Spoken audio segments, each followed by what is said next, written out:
Doctor, ¿cómo le va? Pero muy buenas tardes.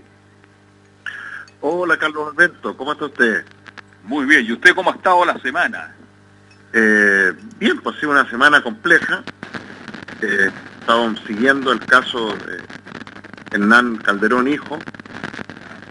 Y nada, había hablado con Velo porque pensé que iba a estar el día también, pero veo Yo también, ya va a estar ya. Bien, tengo ya, ingeniero. Qué bueno porque hoy día como nunca creo que puede ser muy interesante que podamos hablar de este caso desde la perspectiva suya como hombre de radio, como periodista, como hombre de las comunicaciones. Por otro lado, Velus con su doble competencia, primero como abogado y segundo como hombre de comunicaciones. Y en el caso mío como psiquiatra, perito forense, postdoctorado en neurociencia clínica, y específicamente uno de los temas que más he trabajado en neurociencia es la neurobiología de la conducta violenta, la conducta agresiva. En fin, yo creo que el caso de Hernán Calderón, hijo, y su familia, ¿no? A esta altura, y con todas sus aristas, ¿no? Está por un lado el revuelo que ha causado este fallo tan excepcional, yo diría único, que le ha permitido al imputado permanecer en prisión preventiva en una clínica psiquiátrica, con custodia de enfermería, naturalmente, de gendarmería, naturalmente, pero reconozcamos que ese derecho, que en rigor debiera ser un derecho de cualquier ciudadano, y especialmente de jóvenes, que están imputados por delitos violentos, digamos, y en los cuales se sospecha la posibilidad de que haya patología psiquiátrica que ya sea haya contribuido o haya causado la conducta violenta, o consecuencias psiquiátricas producto de este actuar que pudieran poner en riesgo la vida de esa persona, del imputado o de la imputada. Bueno, ese privilegio, ¿ya? O esto que se ha transformado en un privilegio de que esa persona pueda estar haciendo prisión preventiva en una clínica psiquiátrica o en un servicio de psiquiatría forense, es un privilegio porque la mayoría de las personas que están en situación como iguales o peores, acusados de crímenes tan graves como el que hoy día se le acusa a Calderón, no tienen ese privilegio, ¿ya? Así es. Por lo tanto, esa ya es una arista para hablar, pero también... Ahora, doctor, ¿sí? Sí, doctor, llegó ayer hablamos... Sí, no, es que estamos ahí con un problema técnico, pero tratamos de solucionarlo. El punto es que, bueno, ayer hablamos de los efectos jurídicos de esto, ayer con el abogado penalista Pablo Armijo, que nos acompaña los días martes, y me imagino usted, con toda la experiencia que tiene como perito forense, me imagino que a petición de parte, también del tribunal, ha hecho muchos informes respecto de la imputabilidad o inimputabilidad de alguien. Así es. Quisiera partir como desde lo general primero, Me parece. ¿Qué requisitos tiene que tener alguien para ser declarado imputable o inimputable, justamente como lo que estamos hablando con el caso? Bueno, quiero primero contarle a los auditores desde dónde voy a hablar de esto, ¿no? Primero tengo que decir que yo me formé como psiquiatra de adultos. Una buena parte de mi formación la hice en la Universidad Católica y la completé después en el Hospital Psiquiátrico, en el Instituto Horvitz, allí en Avenida La Paz. Y luego, ya como psiquiatra de adultos, me subespecialicé en psiquiatría forense en lo que en ese tiempo era la unidad de psiquiatría forense o del hospital psiquiátrico, que hoy día entiendo que ya es servicio de psiquiatría forense, que era el lugar en todo Chile, escúchenlo bien, donde habían camas de psiquiatría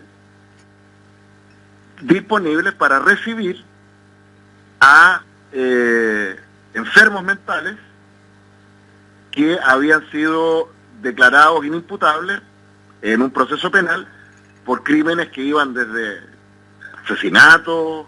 La mayoría, de hecho, de los pacientes que teníamos ahí internos habían sido personas que habían cometido delitos graves, asesinatos, recuerdo varios de ellos, digamos, o robos, etcétera, estando enfermos mentales.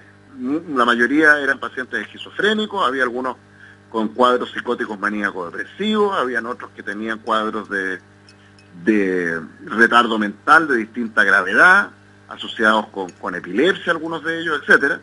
Y en ese contexto, estando psicóticos, agitados, enfermos, habían matado a personas y por lo mismo, en un proceso penal en que se había esclarecido eso, llegaban derivados a nuestra unidad y ahí yo empecé a aprender lo que era la psiquiatría forense, ¿ya? De hecho, al poco tiempo llegué a ser jefe subrogante de dicha unidad, dado que la que era la jefa en ese momento, la doctora Vilma Ortiz, se fue a una comisión de servicio del Ministerio de Salud, y fue en ese tiempo cuando me tocó, como jefe subrogante, enfrentarme con el Poder Judicial en ese tiempo, porque un colega suyo, Belú, puso un recurso de amparo a favor de más de 50 reos insanos, que habían sido declarados insanos, inimputables, en un proceso penal, y que debido a la falta de camas de psiquiatría forense en todo Chile, estaban siendo, entre comillas, tratados, medicados, en la calle, no me acuerdo cuál era, póngale la calle 5 de la penitenciaría, donde estaban estos enfermos mentales, y un colega suyo puso un recurso de amparo a favor de ellos, y eso significó que la Corte Suprema acogió el recurso de amparo, porque evidentemente era una ilegalidad, una arbitrariedad que estos enfermos mentales estuvieran siendo tratados, entre comillas, en un sistema penitenciario, cuando tenían que estar en un hospital psiquiátrico, ojalá forense, y si no, en un hospital psiquiátrico. Bueno, y me llega como 3-4 camiones de gendarmería llenos de estas personas, y me dice el gendarme, no me acuerdo el cargo, era un coronel creo que, me dice: doctor, le traigo a estas personas, orden de la Corte Suprema, tiene que recibirlo en su servicio. Y yo le digo: ¿dónde quiere que lo ponga, digamos? No, o sea, qué bueno que alguien puso este recurso, le digo, pero no tenemos camas, no hay posibilidad. Es que los tiene que recibir, doctor, porque si no tengo que informar a la Corte que usted está en rebeldía y desacato y se va preso. Bueno, le dije: me tendré que ir preso, pero yo no voy a recibirlo, porque eso sería hacerme cómplice de una ilegalidad, porque no hay dónde tenerlo. Entonces se van a fugar, en fin, no van a recibir el cuidado que merecen. Bueno, el asunto es que me llamó el director del hospital, el doctor Molnas, en ese tiempo, diciendo: Rodrigo, recíbelos nomás. Le dije: no, doctor, no los voy a recibir. Esto no corresponde. En fin, se armó un quilombo. Al final el resto de mis colegas del hospital me apoyaron y el hospital psiquiátrico se fue a paro. El día siguiente, la titular de la segunda, hospital psiquiátrico en paro, y qué sé yo. Se armó toda una historia que finalmente terminó en que el ministro de Salud de la época, Alex Figueroa, que en paz descanse, habíamos sido compañeros de universidad, me llama al otro día diciendo: Rodrigo, por favor, recíbelo, si aquí vamos a arreglar las cosas. Le dije: no los voy a recibir. Y ustedes, como Ministerio de Salud, tienen que construir las unidades y las unidades de psiquiatría forense que no hay para poder recibir a estas personas. Bueno, el asunto es que tira y afloja. Finalmente el Ministerio de Salud consiguió el dinero que supuestamente no había, presidente de la época, Eduardo Frei, y a los pocos meses se inicia la construcción de lo que hoy día es el servicio de psiquiatría forense en el Hospital Philippe Pinel, que es de los más modernos del mundo. Un hospital psiquiátrico de lujo, no me acuerdo cuántas camas, no sé si son 10, 15 camas, con una custodia perimetral de gendarmería. Las camas están organizadas de tal manera que hay unas cámaras, hay una estación de enfermería al centro, control de cámaras con todo el lugar, en fin, un lugar extraordinario, ¿ya? Pero aparte de eso que se construyó, estoy hablando, esto fue el año 99, 2000, nunca más se construyó otro servicio de psiquiatría forense en Chile. Entonces, cuando se dice que este joven debió ser evaluado por el Servicio Médico Legal, me refiero a Hernán Calderón, y resulta que el Servicio Médico Legal tiene ahora para 6 meses, porque el Servicio Médico Legal tampoco da abasto. Y cuando se dice que podría ser yo evaluado en el Instituto Horvitz, y resulta que las horas para evaluación en Horvitz son 3-4 meses.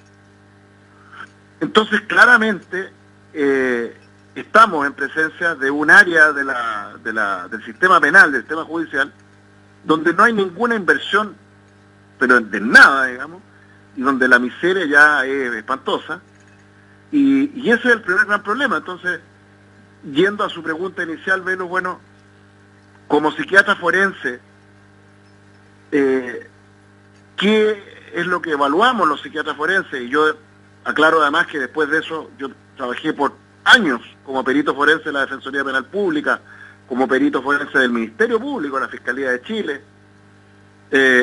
y de hecho cumplí esa tarea por años, desde el año 2007 hasta el 2013 más o menos, y el de 2014 me dejaron de mandar pericia, y después de que empecé a querellar al gobierno por la muerte de Sename, digamos. Pero hasta esos años hacía muchas pericias, conocí buena parte de el penal Santiago 1, la cárcel de Puente Alto, la cárcel de Talagante, Colina, la penitenciaría, la cárcel de San Miguel, y iba a esos penales a evaluar a personas imputadas por diversos crímenes, y en no pocos casos logré, colaborando con la Defensoría Penal Pública, que esas personas fueran declaradas inimputables, enfermas mentales, y derivadas muchos de ellos al Instituto Horvitz y algunos de ellos al Hospital Philippe Pinel.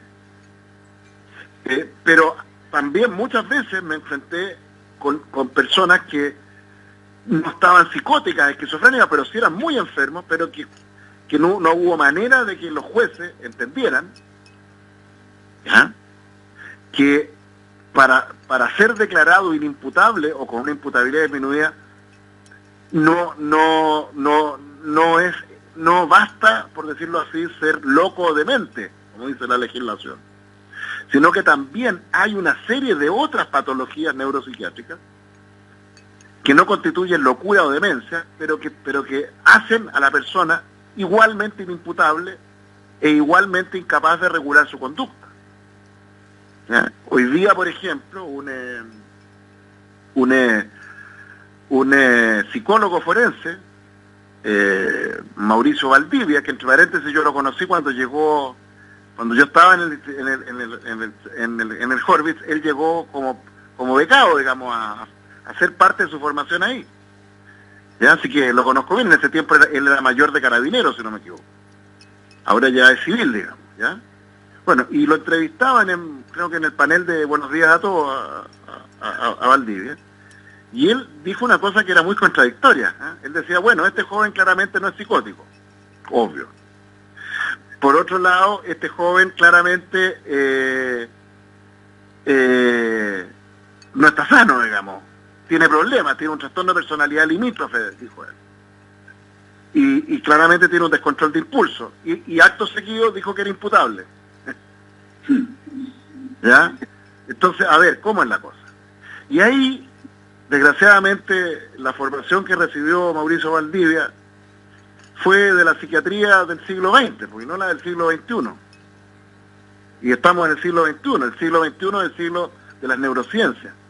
Es el siglo de los trabajos de Antonio Damasio y otros investigadores que han mostrado cómo la psicopatía, los trastornos graves de la personalidad, donde hay disfunción de la corteza orbitofrontal, que es la parte del cerebro que tiene que ver con la capacidad para regular finamente la conducta, claro que está tremendamente afectada en personas que terminan en la cárcel y que no están locos ni locas, pero que no son normales, no son sanos, digamos. Y para los cuales la respuesta hasta ahora del sistema penal tradicional, no solo en Chile, sigue siendo, en el mejor de los casos, calificarlos como trastornados de la personalidad y hacerlos cumplir condena como si fueran un delincuente más, por decirlo así. Y a mí me parece de toda obviedad que Hernán Calderón hijo, es un chiquillo tremendamente enfermo, y enfermo hace años. O sea, cuando la hermana describe que cuando este chiquillo estaba en el colegio, que además estaba en un colegio bien empingorotado, de Santiago College, creo. Sí. Este chiquillo estaba con manopla y andaba diciendo que tenía ganas de pegarle a alguien. Después creo que a los 12, 13 años empezó a coleccionar armas. O sea, estamos hablando de un chiquillo que ya en esa época venía dando síntomas, después aparece vinculado a organización de carreras clandestinas. Entiendo que en esa época ya decía que él se identificaba con el Chapo, con Pablo Escobar. Con Pablo Escobar, etcétera.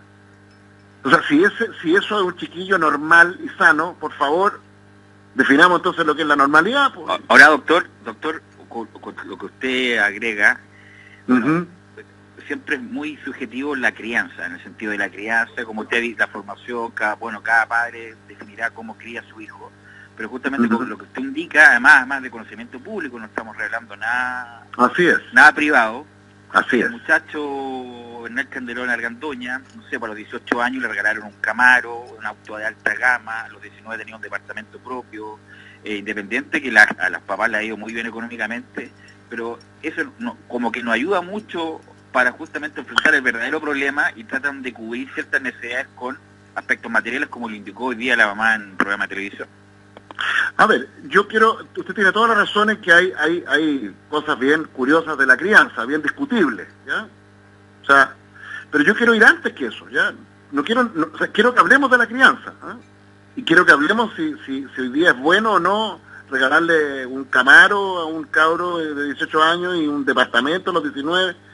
No quiero eludir ese tema, pero lo que quiero subrayar es que antes de eso, o sea, a ver, déjeme decirlo de esta manera, para generar este nivel de conductas delictivas, criminales de este chiquillo, no basta la mala crianza, ¿ya? O sea, doctor, a lo que voy yo es que justamente todos los cabros malcriados de este país, que son muchos, ¿ya? Y de los cuales todos, cual más cual menos, salvo excepciones excepcionales, hemos sido de alguna manera activos malos padres, y yo me reconozco ahí también. O sea, yo creo que yo he sido un padre bien malcriador de repente Pero doctor, no voy a eso. ¿A qué sentido voy? En el sentido de tratar de esconder el polvo en la alfombra, y justamente a sabiendas que tenían problemas, trataron de soslayarlo justamente con lo otro material como para evitar el conflicto. ¿Sabes? Que este tiene problemas, a lo mejor debe ser porque no le damos la atención que le dimos a la primera hija, como estamos metidos en muchas cosas públicas, y para no meternos en su crianza, en su formación, con estas cuestiones materiales, como que tratamos de cubrir esa necesidad.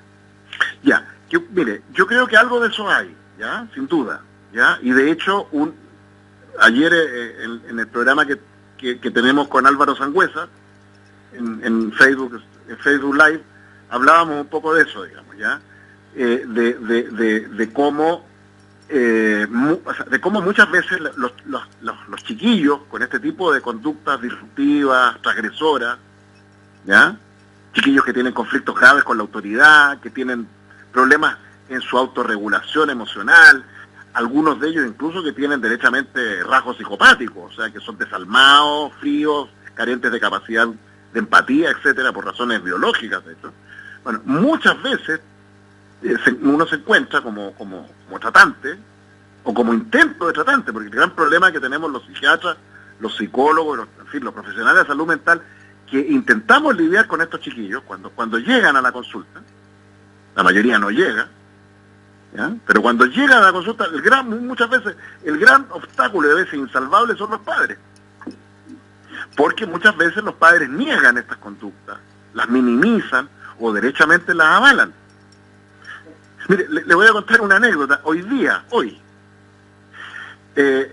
tuve una larga conversación con la mamá de un paciente, un chiquillo que estoy viendo desde hace unos meses atrás, en medio de la pandemia. Esta fue una consulta intrapandemia, por videollamada, por audiollamada, qué sé yo. Empezaba a hablar este chiquillo que tenía una historia de consumo de sustancias adictivas, había ingresado en una lo intentaron hospitalizar, el cabro se hizo un arrebato, se tomó una sobredosis de pastillas, casi se murió. Bueno, y empezó un tratamiento conmigo semanas antes de que iniciara de que se iniciara la pandemia, ¿ya? Y el chiquillo estuvo bastante mejor, ¿ya? Pero llegó un minuto, sobre todo ahora que empezaron a relajarse las medidas cuarentena, que ya empezó a ponerse cada vez más insistente, querer salir, tuvo por ahí una salida con otro chiquillo y consumieron, y el chiquillo empezó a sabotear el tratamiento, ¿ya? A decir que los remedios no le servían, que había que cambiarlo, ya. Y tuve ayer una sesión con él bien dura, donde le dije, ¿sabe qué más? Usted tiene que ordenarse, etcétera, etcétera, etcétera, etcétera. No voy a dar más detalles. Y como era esperable, el chiquillo dijo que él no se trataba más con el doctor, porque este doctor no me entiende, el típico discurso de estos cabros así, transgresores. Y hoy día la mamá me dice que en realidad me daba mucho las gracias, que su hijo nunca había estado tan bien como cuando estuvo en tratamiento conmigo, pero que en realidad ella había decidido cambiar de médico a tratante porque su hijo ya no se quería atender más conmigo. Entonces le digo, bueno, señora, ¿hasta cuándo usted va a seguir avalando que su hijo haga lo que quiere, digamos? Justamente lo que no le sirve a su hijo que usted haga esto. Sí, doctor, si yo no encuentro la razón, pero ¿qué quiere que haga? Bueno, por último, diga lo que se interna, que se niega a tratarlo, internamos. No, doctor, es que a mí no sé qué. Entonces, en un momento, fíjese lo que dice la mamá, me dice, sabe, doctor, mire, si yo entiendo lo que usted me está diciendo, de hecho, mire, yo veía a este chiquillo, el Enancito Calderón, el Nano Calderón, y yo de repente pensaba que yo me parecía un poco a la mamá del Nano Calderón. Sí, pues le dije, usted se parece harto. La única diferencia es que usted no tiene plata nomás, tiene poca plata o menos plata, digamos, pero es el mismo patrón, pues le dije. Sí, doctor, es que yo no sé cómo cómo enfrentar a mi hijo, como tienen que enfrentarlo siendo madre, pues, y dejando de ser la hermana mayor, no sé qué, y avalándole, en fin. Finalmente, la mamá no logró romper esto y quedó que va a intentar hacer un tratamiento por otro lado, pero que si no le va bien va a volver conmigo, bla, bla, bla. Bueno, con esto lo que quiero señalar es que donde hay este tipo de conducta es porque hay padres que tienen problemas muy parecidos, derechamente, por razones genéticas, biológicas, etcétera. Son padres que muchas veces están más enfermos que los niños, los jóvenes. Y en este caso, el caso Calderón, a mí me parece que eso es de toda evidencia. ¿Por qué? Porque si uno mira un poco la historia de este chiquillo, este es un chiquillo que tiene a ver, mire, para mí lo que lo define a este chiquillo es cuando, después de haber agredido a su padre, se mete al ascensor y se empieza a mirar en un espejo. Y se toma una foto. Y esa foto se la envía a no sabemos quién. Bueno, ese patrón, ya, de un chiquillo que se está testeando siempre en un espejo, es un clásico del narcisismo y de las estructuras de personalidad más frágiles. Y en eso no creo que él sea muy distinto a su mamá, a su papá y a su hermana. Es una familia que vive en la imagen, que vive en el espejo. Y cuando en la clínica El Cedro, clínica que conozco bien porque yo trabajé ahí mucho tiempo, dicen que este chiquillo tiene riesgo suicida, yo creo que no se equivocan. Yo creo que uno de los grandes riesgos que va a tener Hernán Calderón Argandoña, hijo, es un riesgo suicida, porque el gran problema que va a tener este chiquillo ahora, que es el problema que en el fondo lo ha tenido siempre, encubriéndolo con camaros, con cargas clandestinas, con manoplas, con lo que sea, es su fragilidad, y ahora quedar expuesto ante todo Chile en su fragilidad. Entonces, claro que este chiquillo tiene un altísimo riesgo de suicidio. Y hoy día, de nuevo, mi colega psicólogo forense Valdivia decía con todo desparpajo que él no entendía por qué la jueza no permitía que él hiciera su cuidado psiquiátrico en la cárcel, porque en la cárcel hay, dijo Valdivia, mentirosamente, falsamente, servicio de psiquiatría forense disponible para un chiquillo como él. Y él sabe que estaba mintiendo. O a lo mejor, no sé, bueno, él supongo que está mintiendo, supongo que... Doctor, ¿por qué no aclara cree. eso? Doctor, perdone que lo interrumpa, pero ¿por qué no aclara eso? Porque distinguidos abogados han dicho que hay. No Por están eso se mintiendo. critica. ¿Ah? No hay. Los servicios, las unidades digamos, de hospitalización y de atención psiquiátrica forense que existen dentro de los penales hoy día en Chile son unas miserables, digamos. Son de la peor calidad. De hecho, las tasas de suicidio en las cárceles de Chile son altísimas. No hay psiquiatría forense real, efectiva en los penales de Chile. De hecho, ¿qué mejor prueba lo que pasó con Hugo Bustamante? Ya. Hugo Bustamante estuvo preso no sé cuánto, como 10, 15 años, ¿no es cierto? Sí. Ya, y cuando es presentado a la comisión que evaluó su libertad condicional, había 2 informes psiquiátricos forenses. Uno del año 1992 y el otro del año 2005. ¿Y por qué creen ustedes que no había uno del 2016, del 2017, del 2018? Porque no hay psiquiatría forense, esa es la verdad. A lo más hay un psiquiatra o 2, no sé, que estarán ahí yendo a trabajar a Santiago 1, a la penitenciaría no sé dónde, que dan unas recetitas por aquí, unas recetas por allá y punto, digamos, para algunos pacientes.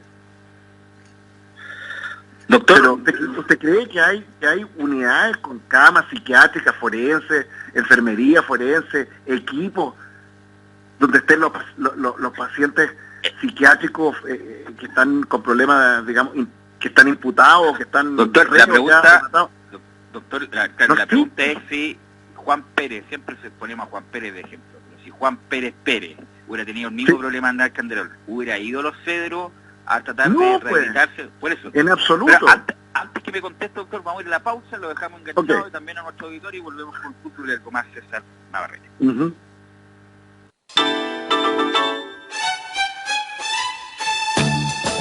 Estamos presentando Fútbol y algo más con Carlos Alberto Bravo, una presentación de Ahumada Comercial y Compañía Limitada, expertos en laminados decorativos de alta presión. Bien, estamos de vuelta, estamos con el doctor Rodrigo Paz, como todos los días miércoles, y le quiero hacer una pregunta en dos, mi estimado doctor. La familia Argandoña Salinas, ¿tienen que ir los 4 a un psiquiatra? Y la otra pregunta, usted que trabajó en la clínica El Cedro, ¿es de lujo, como se dice? De lujo total, digamos. Ya. Hay de todo. No. Una clínica que reciba, no sé cuánto estarán los aranceles hoy día, pero... No, una clínica de lujo. Ya. No cualquiera llega a esa clínica. Ya. Hay que tener capacidad económica. Y la familia Argandoña tiene que ir Salinas. Y eso dentro de las clínicas que ya son caras. O sea, hoy día la clínica más modesta, ya. 70.000 pesos diarios. 80.000 pesos diarios. Perfecto, me quedó claro.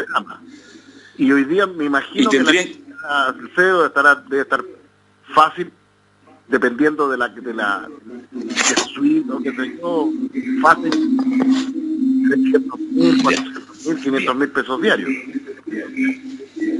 ¿Ya? Eso con respecto a la primera pregunta. ¿La otra cuál era?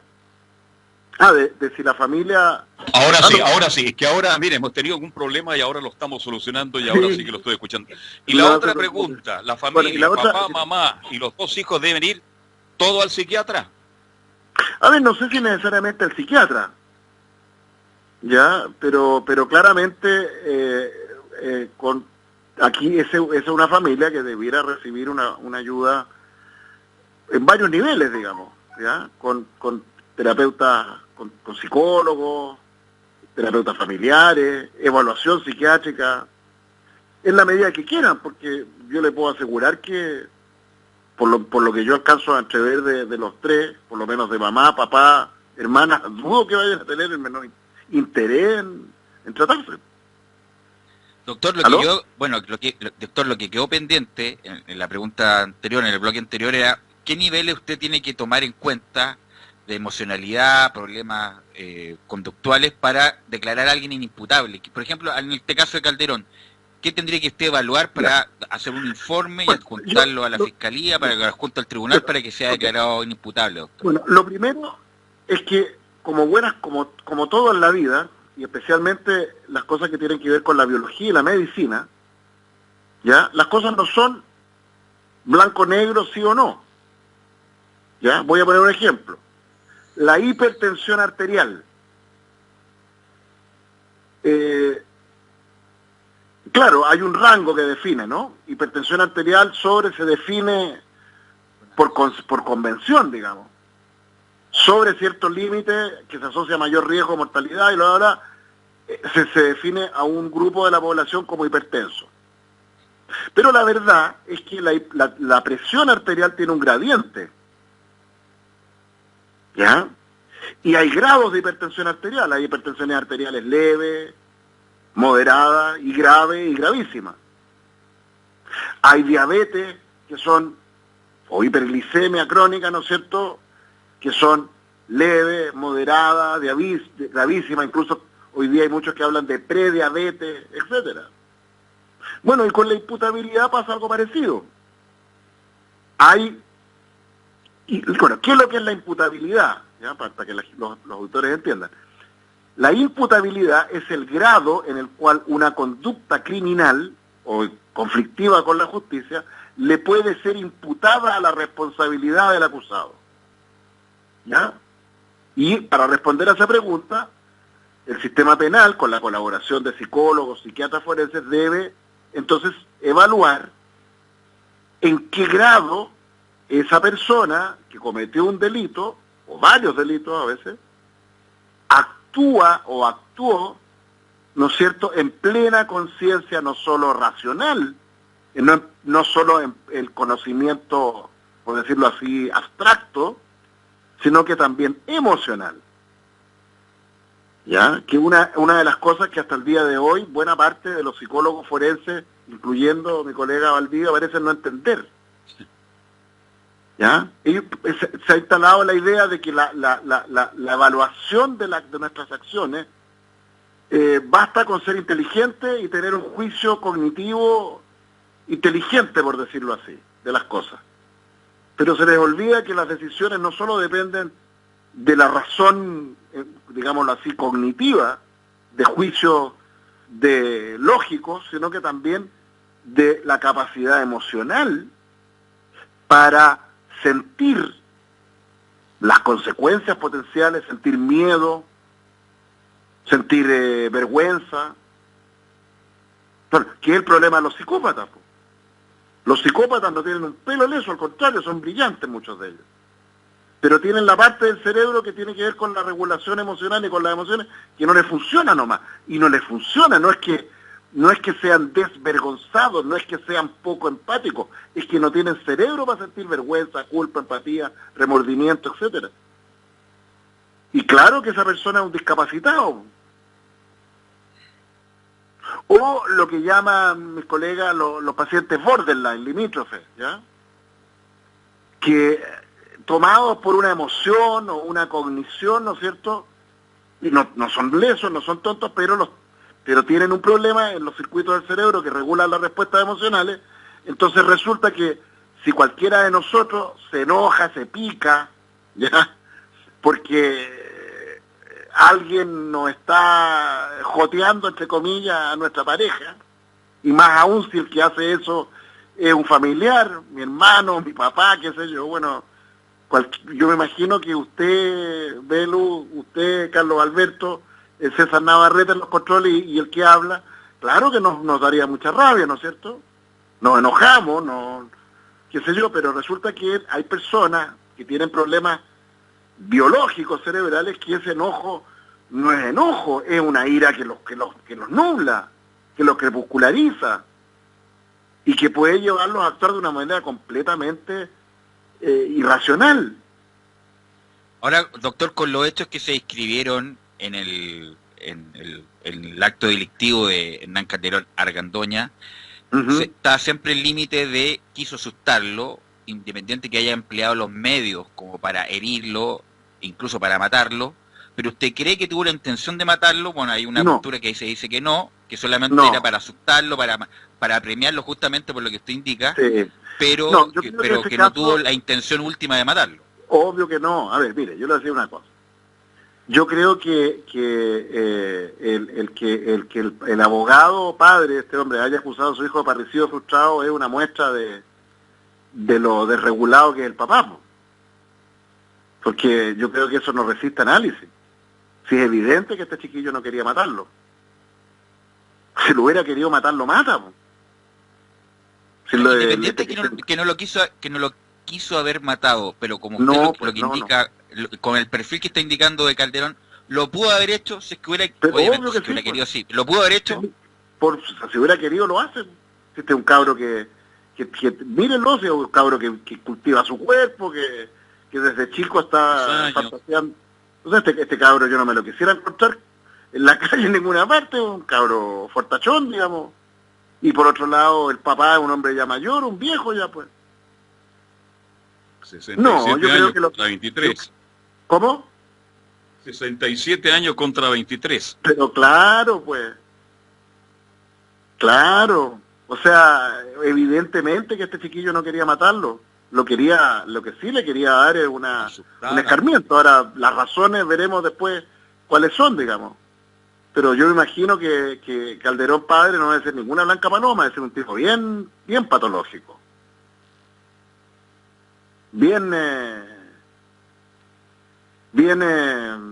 No quiero usar una palabra, en fin, un tipo con problemas, ¿ya? Y Raquel Argandoña también, pues.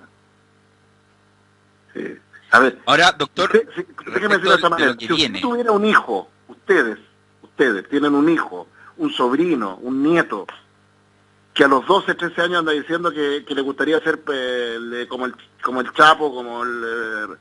¿Cómo se llama? Como Pablo Escobar. Como Pablo Escobar, y que anda con manoplas, qué sé yo, diciendo que lo único que quiere es sacar la cresta a alguien. ¿Usted se queda de lo más campante o lo lleva un psicólogo por lo menos, un psiquiatra? Bueno, yo lo llevaría a un psicólogo de inmediato, un psiquiatra. Pero obvio, pues se preocupa y investiga, y si el psicólogo que lo evalúa no lo trata, no le da una explicación, lo lleva a otro, pues. O sea, que es obvio. Y la hermana... que ahora se lava las manos, ¿no es cierto? Está aquí, entiendo que trabaja en la fiscalía, la hermana de este está haciendo la práctica ahí. Ya, bueno. Entonces describe todo eso, bueno, y ella, ¿por qué no? Sabiendo que su hermano tiene esas características, ¿por qué no habló con sus padres, o ella misma, lo llevó a un psicólogo, un psiquiatra? Ahora, hay muchas personas, doctor... Es una crónica de una muerte anunciada. Este es un chiquillo tremendamente insano, digamos, con graves problemas biológicos, psiquiátricos y psicológicos. Y agréguele a eso una sociedad enfermiza, muy enferma, porque además agreguémosle eso, o sea que aquí hay patología en varios niveles. Y hablemos de la patología social, hablemos de una sociedad que hoy día valora andar con un auto como que un Camaro, no sé qué, y las zapatillas Nike, no sé qué, y vamos, ¿eh? O sea, hoy día eso no es penado socialmente, po.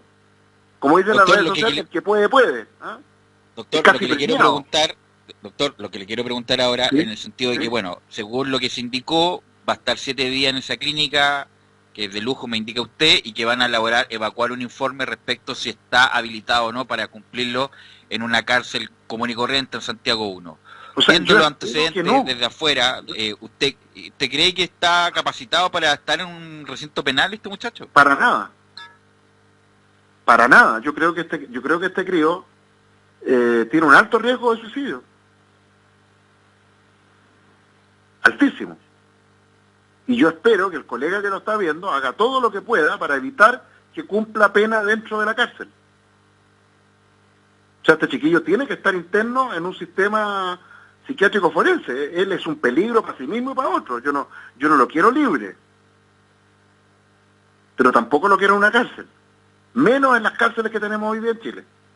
Y esto que lo digo para él es lo mismo que dije para Cristóbal, que la prensa llamaba Cizarro, y para miles de chiquillos jóvenes con graves problemas de salud mental que terminan muchos de ellos en las cárceles de este país porque no tienen la posibilidad de tener una madre con recursos para llevarlo donde debió llevarlo hace años atrás. Porque ¿cuál es mi gran crítica con Raquel Argandoña?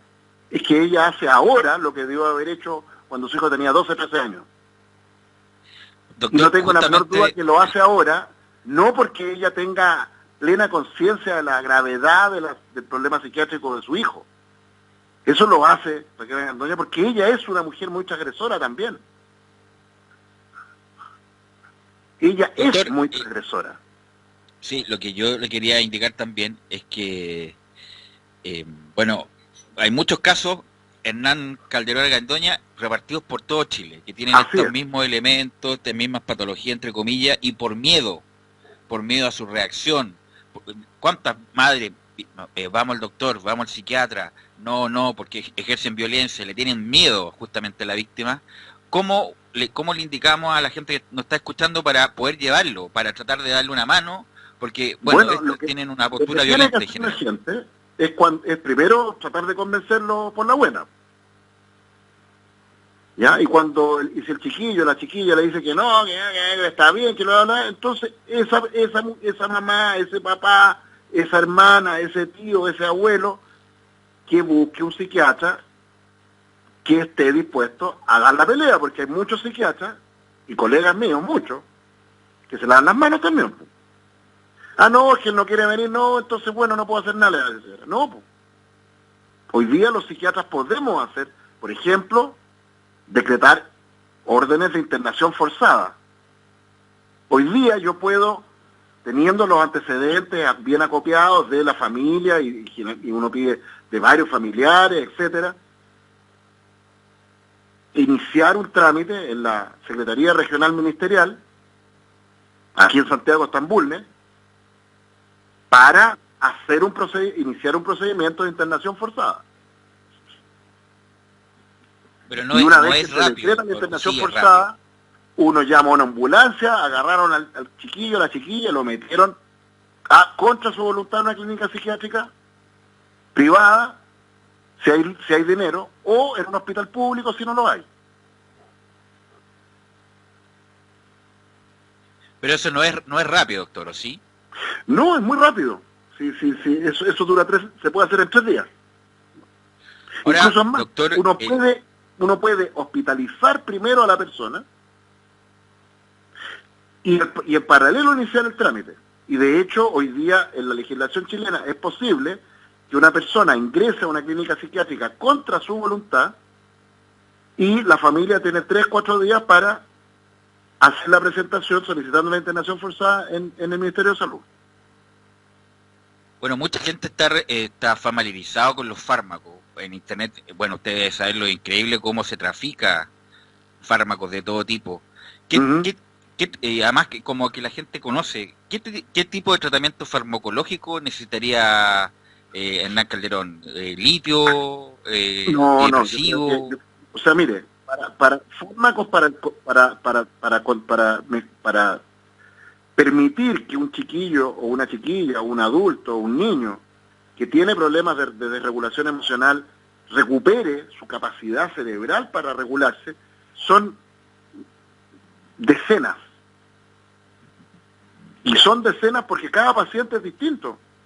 Y a veces dar con el medicamento o la combinación de fármacos que permiten restablecer ese equilibrio en ese chiquillo, en esa chiquilla, es un proceso que puede tomar semanas y hasta veces hasta meses. Y de repente ocurre que uno no logra dar con eso y se perdió el paciente porque ya perdieron la confianza en uno, fueron a buscar a otro colega, qué sé yo. No encontrar la fórmula. Exacto. En algún paciente puede que sea, usted mencionó el litio, en otro puede que sea risperidona, aripiprazol, ácido valproico, carbamazepina, lamotrigina, fluoxetina, sertralina. diagnóstico usted que ha dado de Hernán Calderón es bastante lapidario. Dice que es complicado, que el muchacho se puede suicidar, pero tratado por buenos profesionales de primer nivel, ¿este muchacho puede salir? Absolutamente. Ya. Incluso, mire, me voy a poner en el peor de los escenarios. ¿Cuál sería el escenario? A ver, que este chiquillo tiene problemas de regulación emocional, que tiene un caos en su cabeza, que le han inculcado todos los antivalores que más podrían enfermar a un chiquillo. El valor de la imagen, del dinero, de la apariencia, qué sé yo. Ya. Pero mire, todo eso se puede resolver con más o menos trabajo. Lo más difícil, lo más complejo en un chiquillo con este perfil, sería que aparte de todas esas cosas, tuviera una biología psicopática, digamos. Que entre paréntesis, mis colegas en la clínica El Cedro se apresuraron a descartar eso. Porque según se ha trascendido, le aplicaron una escala de conductas antisociales, y imagino que le aplicaron la escala de Jare, ¿ya? Que es una escala que mide conductas, pues, si maltrata a los animales o no, si roba cosas o no, si era desobediente o insolente con los profesores, qué sé. Pero la verdad que esas escalas, a mí me parece que son bien, ¿cómo decírselo para que no suene tan feo, digamos? Pero tienen muchos años, ya son muy viejas. No tiene que ver con eso. Esas escalas no capturan lo esencial de la psicopatía, y lo esencial de la psicopatía no pasa por las conductas. Hay psicópatas desalmados que pueden llegar hasta presidentes de la República, sí, y que no tienen estas conductas y son igual de psicópatas. Porque la esencia de la psicopatía no es que se traduzca o no en conducta, porque hay psicópatas que son bastante funcionales y muy hábiles, y la esencia de la psicopatía tiene que ver con cosas mucho más finas. Es capaz o no de empatía, es capaz o no de vergüenza, es capaz de remordimiento, es capaz o no de sentir sentimientos de solidaridad, etcétera. Bueno, si este chiquillo no tiene algo tan grave, no tiene una psicopatía, claro que ahí el pronóstico es mucho mejor. Pero incluso si tuviera una psicopatía, cosa que no tengo razón alguna para afirmar eso, ¿eh? Quiero ser claro. O sea, uno se encuentra con chiquillos que tienen graves conductas antisociales y no son psicópatas. Y al revés, se encuentra con chiquillos que no tienen ni una conducta y son unos psicópatas brutales. ¿Ya? Ahora, si este chiquillo tuviera una biología cerebral psicopática, incluso en ese escenario, claro que se puede rehabilitar. Bueno, igual usted tiene mucha razón, doctor, en lo que dijo al inicio. Obviamente que cada persona es ser único y repetible, pero también tiene que ver con los padres. Recordamos ayer con Pablo Armijo, distinguido abogado.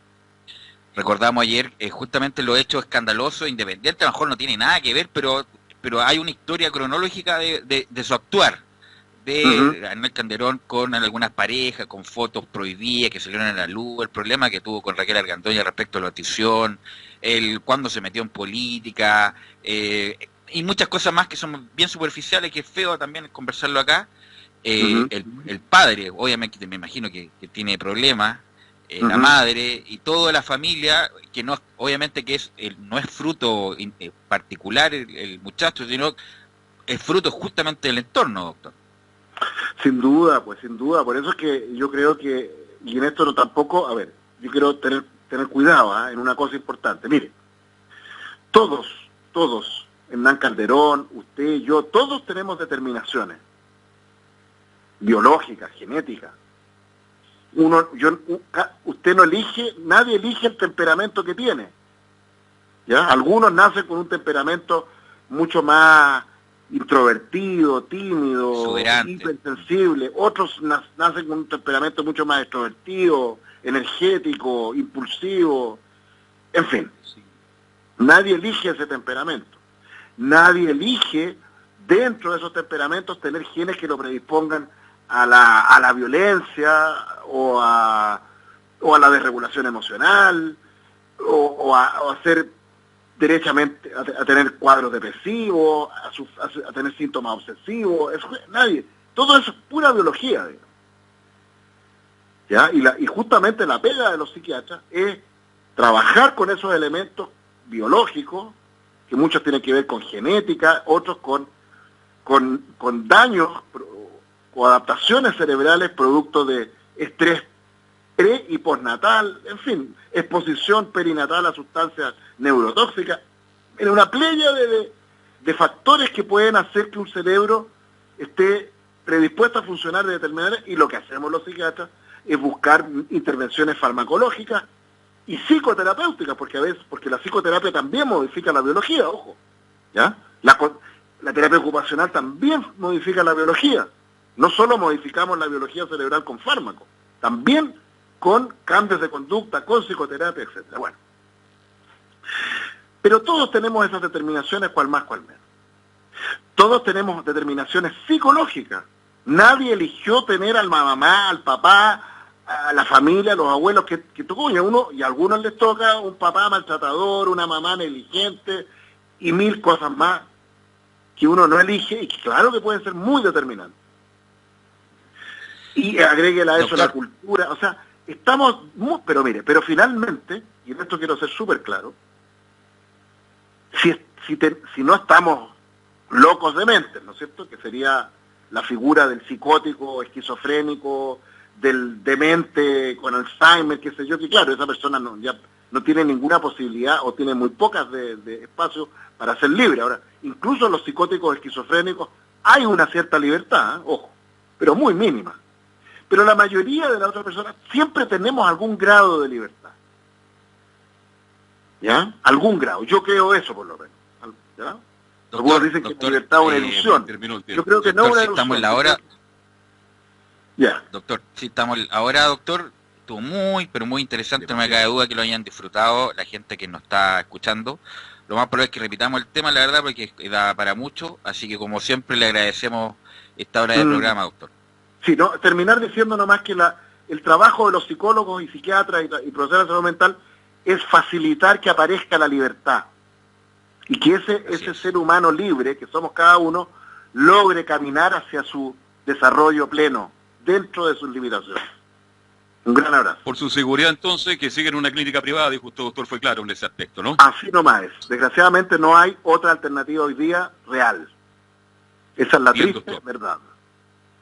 Que tenga una muy buena semana, un agrado, cuídese y nos reencontramos, si Dios quiere, el próximo día miércoles. Así nomás. Muchas gracias. Un abrazo para ustedes también.